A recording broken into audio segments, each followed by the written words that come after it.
Cannot wait to see who we love up next here on Office Hours. I'm excited to hear from our next guest, Will Naylor, CEO and founder of W1N Enterprises, helping athletes build unshakable mindsets. Welcome to Office Hours. I'm David Meltzer here at the SiriusXM studios at W1N Las Vegas. We are blessed to be here with three extraordinary co-hosts, Marshall Falk, needless to say, Dennis Postema, thank you for joining us, and Bradley Bostic, incredible entrepreneurs. I liked it when you called it Boom Bostic. The Boom Bostic is the name of the podcast.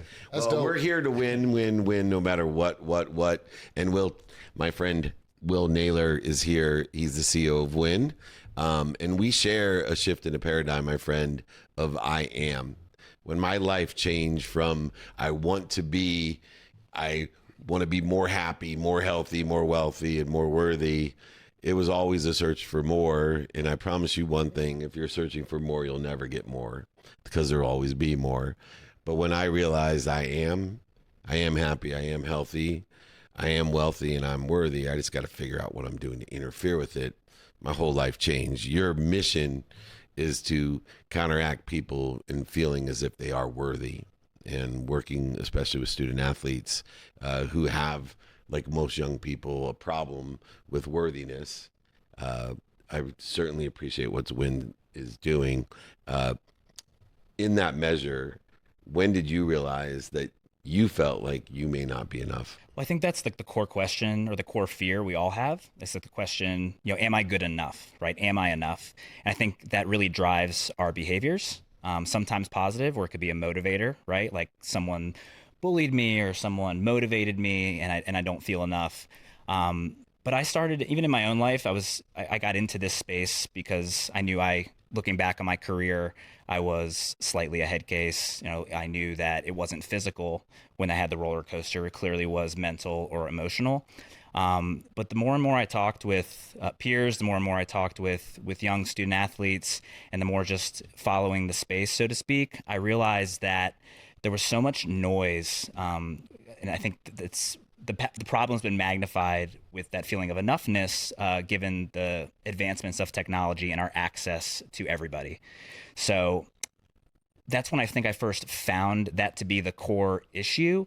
And then seeing how that showed up in subcommunication, in the different characters that we play in our lives to get our core needs met, I really wanted to kind of get away from the mechanics of sports psychology or performance and kind of get back to the core, because I think when we are truly in the I am state, that's when our best self comes out. That's when time slows down, whether it's the baseball coming in or the basket looks bigger. We're not operating from a place of fight or flight. We're just acting as our truest self. This is so good, right? And we've had this conversation, but the I am space, and I'm watching it right now because I'm at the University of Colorado and I'm watching these kids, and the difference is I am getting a lot of money. I'm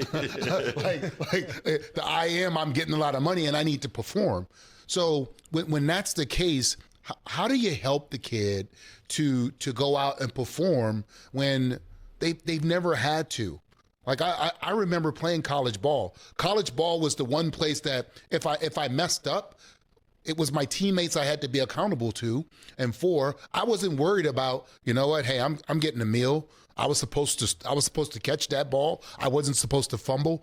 At this early of an age, how do you teach kids that? That's a great question. I mean, that's already, even before NIL, even before transfer portal, that's an age of development, right? Mentally, physically, emotionally, 17 to 23, and you have the pressure of a scholarship. But now the pressure is even more. You're talking about 6-7-figure contracts. And I saw recently a stat that 1 in 3 student athletes are bullied on Twitter or Instagram from sports bettors. Right. So you're not only talking about that your money you're getting paid, you're talking about other people's money that you're getting pressured to. So I don't think there's like a clean answer for everybody. I mean, everyone handles stress differently. But the way we like to teach it in our program is, one, on the social media side, we know these kids aren't going to ever quit cold turkey, right? There's too much of a financial gain from their following. But we try to provide guardrails around these tools to, one, help regulate their dopamine levels so they can focus longer, but also limiting their access to people so that it's used in a healthy way and not in a reactive way. Yeah, I would love to know how you do that by reverse engineering that, because like we constantly study how to create content, how to get people to watch it and get it out into the media for longer. How do you get those dopamine levels down, and how do you detox them from that so that you can reverse engineer it? Because that's the problem that we constantly fight right now, right? They say, the younger generation is hooked to it. Well, or hooked to entitlement. It's because we gave them everything, and they have everything. They've grown up with it, with an iPhone in their hand, right? So how do you do that? They want to be liked. Yeah, exactly. Double tap. Yeah. Yeah, I mean, the external validation's real, right? I'm sure if you did brain scans, I think when they talk about some of these social medias, it's the equivalent of the high of crack cocaine to some of these kids. Wow. It's the same stimulus, right? What we recommend is starting slow, just providing like, okay, I think I use the term I like to use is happy hour. Like, okay, log out from your school day or work day until 5 p.m. And then you can open up your messages, you can check your lights or your likes, and then you can come back, turn it off while you sleep, and then start the day. But I think or even if it's half the day, but starting with a place where at least it's not completely reactive, because I think that really does stimulate the nervous system in a negative way where you're anticipating that like, and if you don't get it from the people you want it most, it makes you irritable. You're not focused on the practices, right? You're not focused on the games. And that's where I think the selfish, mindset can come in, where that really magnifies, oh, well, that guy's got more likes than me on that post. And I think that really creates potentially a toxic culture in organizations. Well, it's great having you here. For me as a healthcare technology entrepreneur, investor, when I'm thinking about this broader epidemic we have of people who are absolutely addicted to digital. And I see that your niche is in the high-end athletes who maybe the stakes are higher. Talk to me about why that niche, and do you have visions for how this applies more broadly? Because it's big. It's big when the board members of these mega companies are meeting up and saying, how do we limit this? And Instagram's advertising about the teen version. It's a really, really big problem. Yeah. I mean, I have friends that are, parents of young people, I mean, I'm talking like 6 to 10 years old, and they're fighting that battle too, right? Of like, do I give my kid an iPad, right? Because it'll occupy them when I don't have to parent, so to speak, but they'll be upset if they don't. To answer your first question directly about high-end athletes is, I think strategy and mechanics have been studied forever. I mean, Marshall played at the highest level. I'm sure that he was very well coached and had that tutoring and training at the highest level. But I think that there's an opportunity here to kind of go below the surface. And I think there could be performance metrics centered around that in case studies of groups that were overstimulated. And it's only going to get worse with AI. And I don't even want to know what will replace Instagram or Twitter X in the next decade or two.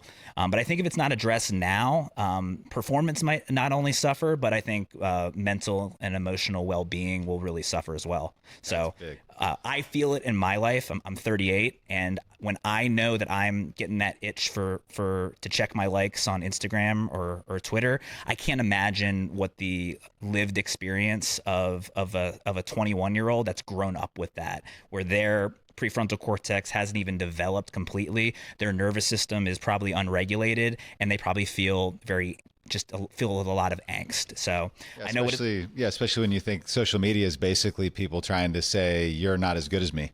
Like that's all it is. It's all these fake images of, it's just insane. So serious question though. Did you know that Marshall actually was more for Apollo Creed over Rocky? Did you know that? There you go. There you go. Do I get any likes? We haven't That was before social media. Actually, there's no dislike button. So I'm good. But there Just is an unfollow you, right? there is an energy gap that Will Naylor addresses, and this energy gap is between I am and this is what I want people to think I am. And one of the other things I learned the other weekend, I went to a wedding in Newport, Rhode Island, where the Vanderbilts had breakers and built more. The Great Gatsby comes from that area where people were just living a life of example of what they wanted people to think. The difference is today is that the people that want you to think I am don't have the actual money that the Vanderbilts had. So the good news is they can't lose their money. The bad news is there's this huge energy gap that's creating a resistance to their potential, and exacerbated by the biochemical reaction that we have to stimuli of social media, of followers, of comments, that we start identifying ourselves with what I want people to think I am. Like you said, one of my biggest challenges in my life is I wanted everybody to like me. And one of the things I admired most about Marshall, even though he was younger than me, from the day I met him, I could tell that he didn't give a shit whether I liked him or not. He was going to be himself. And if I liked him, he knew that we would be friends because I liked him for who he was, not who he wanted me to think he was. And we'll continue the fight, continue helping people win. We need to amplify it through a variety of other places beyond student athletes. But if you want to learn more about I Am, go ahead and check out WIN Enterprises, the CEO, Will Naylor. Thank you for all the great work you're doing. This is David Meltzer with Office Hours. Thanks for watching this week's episode of Office Hours, and a special thank you to our featured co-hosts and guests for joining today's episode. See you next week on Office Hours.